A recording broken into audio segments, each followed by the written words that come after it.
Paratwada police ठाण्याच्या हद्दीतील nursery शेत शिवारात एका महिलेची काठीने हल्ला चढून हत्या करण्यात आली।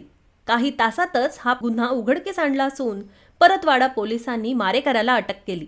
अनिता कालू पानसे वय वर्ष 40 असं मृत महिलेचं नाव आहे, तर मुन्ना भैयालाल बारसकर वय वर्ष 35 असं अटक करण्यात आलेल्या आरोपीचं नाव आहे।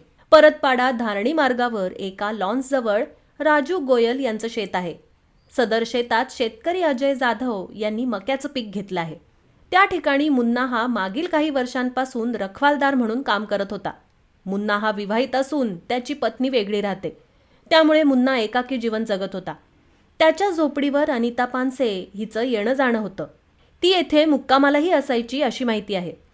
शनिवारी सायंकाळी ही अनिता ही मुन्नाच्या झोपडीवर आली होती। दोघांनीही दारूचं सेवन करून मांसाहारी जेवण केलं।